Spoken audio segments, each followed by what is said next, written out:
todos alabanza. Amén. Bien, ahora sí, dicho este preámbulo, vamos a empezar directamente con nuestro tema. Por solo regálame un minutito para entrar en oración. Yo sé que el pastor Gonzalo, pero voy a volverlo a hacer en un minutito. Amén. Soberano eterno Dios y Padre celestial, en este momento voy a exponer tu palabra que es viva y eficaz, más cortante que toda espada de doble filo, Señor. Cielo y tierra pasará, pero tu palabra no pasará, Señor. En este momento va a ser expuesta tu palabra, vamos a dar la escuela bíblica. Te lo ruego y te suplico, Señor, que tu presencia sea manifiesta, notoria en nuestro corazón. Tengamos una actitud enseñable, una actitud de aprendiz, una actitud afable para recibir tu palabra, Señor, que nos regenera.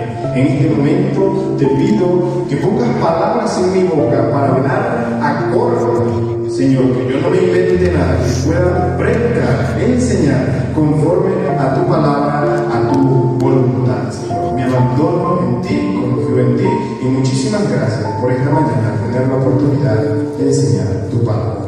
En el nombre de Jesucristo de Nazaret, oro. Amén y amén. Bien, amados hermanos, si me puede ya ayudar con la primera diapositiva.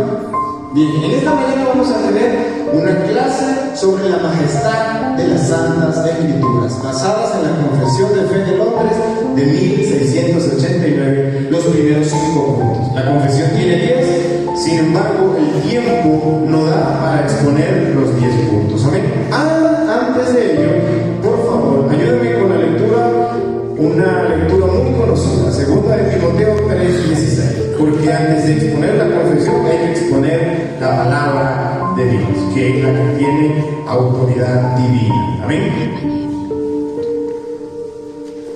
Por favor.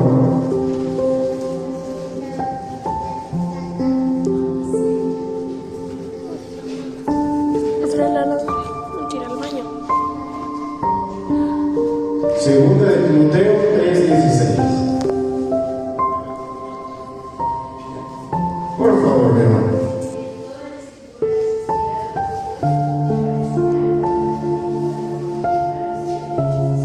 Amén. Toda la escritura es inspirada por Dios y útil para enseñar, para redarguir, para confrontar, para instruir en justicia, a fin de perfeccionar al hombre para toda buena obra de Dios. Amén. Ahora, siguiente diapositiva, por favor. Vamos a entrar en este tema con una gran pregunta, amados hermanos. El gran por qué.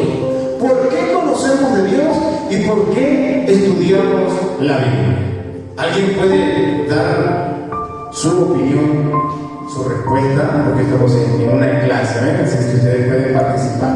¿Por qué? ¿Por qué estudiamos la Biblia y no otro libro? No nuestros pensamientos, pero ¿por qué también conocemos de Dios? ¿Por qué? ¿Alguien sabe?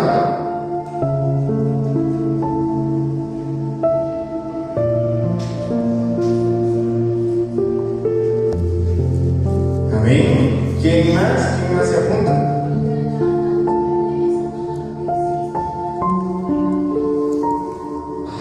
Por ahí va, ya están leyendo la confesión. Amén.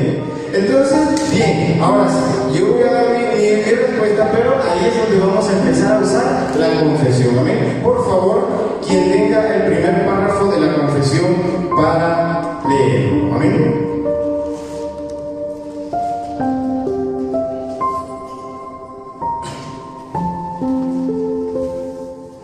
El primer párrafo, por favor.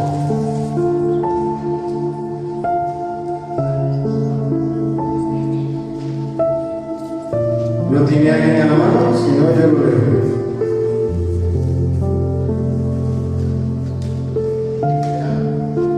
Amén. Dice así el primer párrafo: las Sagradas Escrituras constituyen la única regla suficiente, segura e infalible de todo conocimiento, fe y obediencia. Aunque la naturaleza y las obras de la creación y de la providencia manifiestan de tal manera la bondad y sabiduría y el poder de Dios, que dejan a los hombres sin excusa, no obstante no son suficientes para dar el conocimiento de Dios. Amados hermanos, en esta mañana estudiamos la Biblia y conocemos de Dios es porque la misma Biblia Biblia habla de Dios. Amén. Aunque yo puedo ver montañas, aunque eso no es suficiente para conocer a Dios. Y es la Biblia la que me habla de Dios. Por eso el primer punto de la confesión es hablar de la Biblia, porque es la Biblia la que habla de Dios. Amén. Porque es demasiado infalible e incorrecto venir yo a hablar de Dios porque otro hombre me hable de Dios, o decir que conozco a Dios porque otro me contó. Uno no puede andar por allí creyendo cuentos, ¿no? Entonces, es la Biblia la que me habla de Dios, la que me habla de un Salvador, la que me habla, la que me confronta, como lo leímos. Toda la Escritura es inspirada por Dios. Es la Biblia la que habla del pecado, no los hombres. Es la Biblia la que habla de Dios, no los hombres. No podemos decir que conocemos a Dios por un predicador, por un testimonio. No. Nosotros conocemos acerca de Dios es porque la Biblia habla de Dios. ¿Y por qué estudiamos la Biblia? Porque la Biblia es inspirada por Dios. La Biblia no la crearon los hombres. La Biblia no es un libro más. Y por eso yo decía que es un tema muy importante en estos tiempos que corren, porque ahora los jóvenes, la gente cree que este es un libro más. Yo hace muchos años, bueno, ni tanto, pero casi unos 9 años, estuve predicando una vez y una profesora que me daba clase de biología me escuchó y me hizo el comentario días después en clase. Me dice: te escuché hablando acerca de esas cosas de Dios. Y entonces yo dije: ay, la predica. Y me dice: mira, a mí no me vengas con eso. Yo le digo: pero la Biblia dice. ¿Y saben qué me dijo? Nunca se me olvidó, ni se me olvidará. Pero a mí no me vengas con eso porque el papel aguanta todo. El papel, ahí puede decir misa, que el papel aguanta todo. Entonces, esa es la mentalidad que tiene la gente en estos tiempos que corren, que bueno, lo que diga en ese papel, eso no importa. La Escritura es inspirada por Dios. Quien la inspiró fue el mismísimo Dios, amados hermanos. Y es por eso que la gente hoy hace lo que quiera, hace lo que le venga en mente. Los jóvenes ven que ese es un libro con letras chiquiticas, arcaico, viejo, retrógrado, que quién sabe quién se inventó. Pero vemos que las Sagradas Escrituras son las que nos hablan de Dios, las que nos reprenden, las que nos redarguyen. Es la palabra misma de Dios. Amén. Entonces, la respuesta no radica en la sabiduría humana, sino en la revelación divina que Dios ha puesto a nuestro alcance a través de su palabra. Amados hermanos, la Biblia es la palabra de Dios inspirada y es la que necesitamos en estos tiempos para crecer, para mejorar, para desarrollarnos como sociedad, para criar buenos hijos, para criar buenas personas, para ser una iglesia eficaz, correcta. Es lo que necesitamos en estos tiempos, volver a la Biblia. ¿Amén? Entonces, como dice el párrafo, la Sagrada Escritura constituye la única regla suficiente, segura e infalible. ¿Quieres hacer negocio? La Biblia dice cómo hacerlo. Casarnos, la Biblia dice cómo. Y en la mayoría de los casos, en la mayoría de los casos, la respuesta, hay en otros no, como por ejemplo, la Biblia no prohíbe fumar marihuana, tabaco, ni nada de esas cosas, pero da principios de que por ahí no es, por ahí sí, por ahí no es, por ahí sí. Entonces, yo hablaba con alguien y me dice: pero es que no. Le digo: pero tú eres creyente, vea la Biblia, apliquemos la Biblia. No es un libro común, no son palabras de hombres, porque créame, si hay alguien aquí que no es seguidor de hombres, que cuestiona la palabra de cualquier otro individuo, soy yo. Pero he comprobado a través del Espíritu Santo que la palabra de Dios es la Biblia. Amén. Inspirada por Dios. Actualmente se cumple como que si lo hubiesen escrito ayer. Y vamos a ir más adelante a hablar de eso. Amén. Entonces es una regla segura. Basa tu vida en la Biblia. Los otros libros de grandes escritores, todos los otros libros, son muy buenos. Y hay que estudiarlos, hay que leerlos. Pero por la medida de lo posible, no podemos pasar un día sin haber leído la Biblia. Y antes de pasar a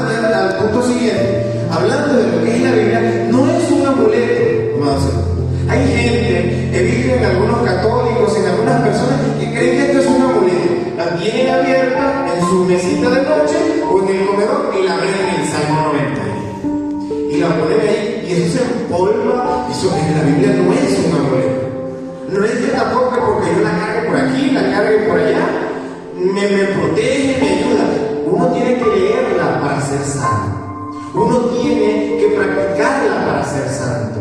Y uno tiene que creerla para ser salvo, amados hermanos. Esa es la función de las Sagradas Escrituras. Amén. Y en ellas no hay margen de error. Ustedes saben por qué los católicos tienen vírgenes y tienen purgatorio y tienen ese altar de doctrina.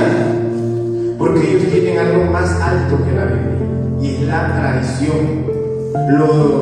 El Papa es infalible, está por encima de todo, la tradición. Hay muchas cosas que están por encima de la Biblia, porque claro, ellos dicen, no, el ser humano tiene más poder que la Biblia, porque al fin y al cabo fue el ser humano el que hizo el canon bíblico, y no es así. Amén. Entonces, claro, yo decía, pero es que la Biblia, bíblicamente no hay una sola doctrina que se pueda medio defender bíblicamente. Claro, pero es porque ellos tienen la tradición, tienen la palabra del Papa y tienen todo eso por encima de la Biblia. Amados hermanos, que en nuestras iglesias, que en nuestras congregaciones, la palabra de Dios sea la única regla de fe, de norma y de conducta. ¿Quieres hacer un tatuaje? ¿Qué dice la Biblia? ¿Quieres cómo vivir? ¿Qué dice la Biblia? Amén. ¿Estamos claros allí? ¿Hay alguna duda? ¿Algún punto que acotar? Amén. La última vez que vine, lo hice más que monólogo y dije, no le di participación a la gente. Claro, estaba un poco nervioso, pero ahorita ya es distinta la cosa. Ya me conocen y ya lo conozco. ¿Lo ven? Bien, amados hermanos, entonces, la Biblia es la Sagrada Escritura. ¿Ven? Pasemos, por favor, al segundo punto de la confesión y con ello a la segunda diapositiva. ¿Ven?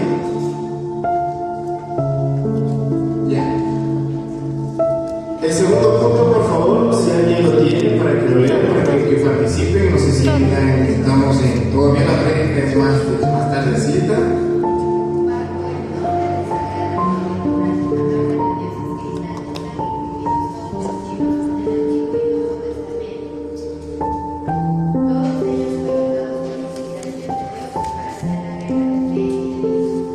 Amén, gloria a Dios. Es por eso que es tan importante leer la confesión, porque nos explica, nos lo dice más explícito. Entonces, bajo el nombre de las Sagradas Escrituras está contenido todos los libros del Antiguo y Nuevo Testamento. Ustedes saben que como estamos hablando de la Biblia, hay que hablar del canon bíblico. La palabra canon significa regla. ¿Ustedes saben qué significa la palabra Biblia?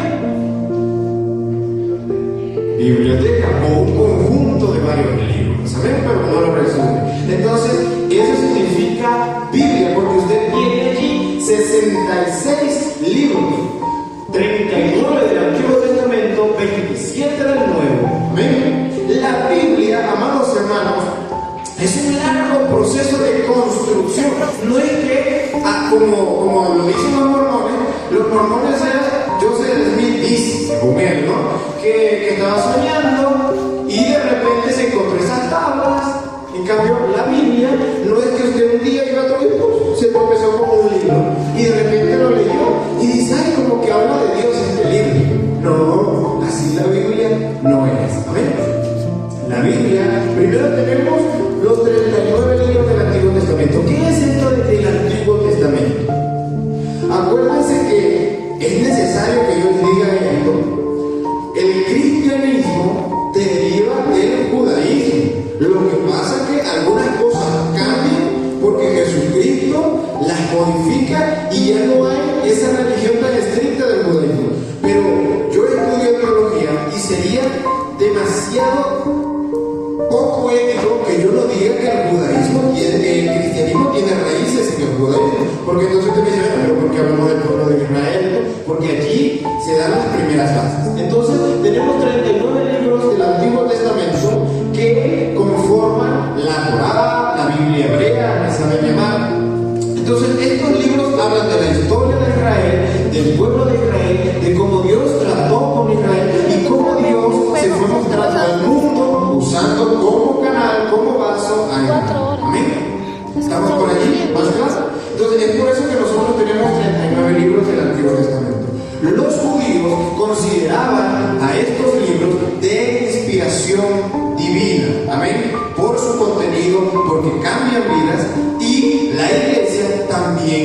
empezó a considerarlos sagrados. Amén. Estos 39 libros que ustedes no conocen: Génesis, Éxodo, Número, Levítico, Deuteronomio, amén, y todos los demás. Ahora, estos libros, los judíos, la iglesia, están unidos y dicen, sí, esos libros son sagrados. Sin embargo, hay otros libros que los mismos judíos decían, son libros que tal vez históricamente tienen algún valor, pero no son de inspiración divina. Es como, por ejemplo, la confesión de fe. La confesión de fe es un documento, ¿no?, muy importante, lo estamos estudiando en este momento. Sin embargo, eso no es palabra de Dios, la confesión de fe. Es importante y la estamos estudiando de este preciso, pero yo como predicador y como enseñanza no, la confesión de fe puede tener un margen de error, porque le escribieron hombres. Entonces, es lo que pasa con el libro de Judith, Tobías, primera y segunda de Macabeos, Sabiduría, Eclesiástico, y me faltaron 2, porque son 7 más.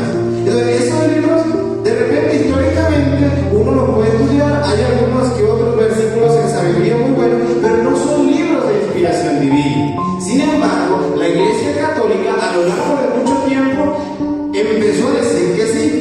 Digamos que el pastor Gonzalo, yo y otros pastores, sí, mira, ¿y qué tal si decimos que esos otros libros, que algún libro de John MacArthur, ¿y qué tal si decimos que esos son de inspiración divina? Y empezamos a decir a la iglesia, y con el pasar de los años, la iglesia se volvió y empieza a creer que es palabra de Dios. Algo más o menos parecido pasa con esos libros de la Iglesia Católica, de algunas Biblias católicas, que por eso es que nosotros tenemos 66 y ellos tienen 78. Porque la iglesia dijo que estos libros son inspirados, pero la Reforma se dijo no, porque los judíos nunca consideraron estos libros como inspiración divina. Y es por eso que si usted habla con un católico, esa Biblia es otra, esto, lo otro, la de nosotros sí es la verdadera.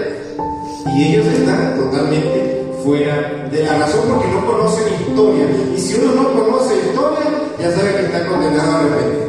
Entonces, es por eso que nosotros tenemos 39 libros. Otra cosa, una Biblia católica y la Biblia de nosotros es lo mismo. No hay que satanizar a las Biblias, no hay que satanizar sus traducciones. Yo me gusta mucho la nueva traducción viviente, es muy clara, sin embargo en mi iglesia, por tradición, se está usando la nueva versión de las Américas, pero no hay que satanizarla, no hay que hacer bibliolatría de que solo la Reina Valera, todo esto, porque caemos en fanatismo, caemos en religiosidad, amados hermanos. No podemos andar como que somos seres de otro planeta, no. Entonces, eso, amados hermanos. Usted tiene una Biblia católica, excelente, léala, a excepción de los otros libros, como les estaba explicando. Pero dicen lo mismo y todo. Amén. Y lo que cambian son traducciones de las palabras. No es lo mismo que yo diga vuestro ser, que yo diga todo tu ser completo. Lo que cambian son esas palabritas, amén.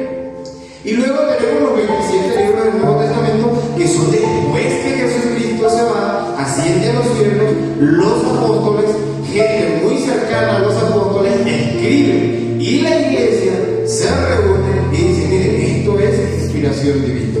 Y en el concilio de Cartago se cerró la Biblia, amados hermanos. Toda la iglesia, pero ahí sí fueron obispos de todas partes, se reúnen y dicen, miren, esta es la Biblia. Bueno, no se le llamaba Biblia en ese entonces, sino Sagradas Escrituras. Entonces, se reúnen y se cierran y dicen, miren, hasta Apocalipsis. Apocalipsis fue uno de los últimos libros en incluirse al canon, porque había gente que escribía de todo. Y había libros por doquier. Entonces la gente no sabía qué es palabra de Dios y qué es palabra de hombres. Entonces la iglesia tuvo que reunirse para decir, esto es palabra de Dios y esto no, para así tener un norte. Amén. Por eso yo les digo que una iglesia tiene que tener un norte fijo, basado en la palabra de Dios, y tener algo, decir, en esto creemos. Porque si no, uno termina creyendo todos los días algo nuevo. Todos los días, porque viene alguien y predico, creo eso. Viene alguien y predico y lo creo. Entonces, eso. Amén. Entonces, amados hermanos, así se forma. Esto sucedió en el año 397, en la ciudad de Cartago, donde se reunieron los obispos de todas las regiones. Amén. Entonces, amados hermanos, hay evidencia histórica y sólida del canon del Antiguo Testamento confirmado por Jesús. No solamente los judíos, Jesús citaba los salmos, Jesús te citaba los profetas, Jesús te citaba la ley mosaica, dando credibilidad de que esos libros son inspiración divina. Amén. Y luego, los rollos del mar muerto confirman la exactitud del texto bíblico a través de los siglos. ¿Qué quiere decir esto? A mí alguien me dijo, mira, Marcial, pero ¿qué sabes tú si a la Biblia le cambiaron palabras? ¿Qué sabes tú si por ahí alguien metió mano y cambió versículos? Los tergiversó. ¿Cómo yo puedo creer tan seguro? Porque hay cosas que capaz que con tantas traducciones, que con tantos años, imagínense, han pasado siglos. ¿Quién me dice a mí que fue el original? Además, los textos originales quedan muy pocos. Amados hermanos, en los rollos del mar muerto que se encontraron algunos arqueólogos hace unos cuantos años atrás, encontraron el libro de Isaías, muchos libros de la Biblia, y entre ellos el libro de Isaías.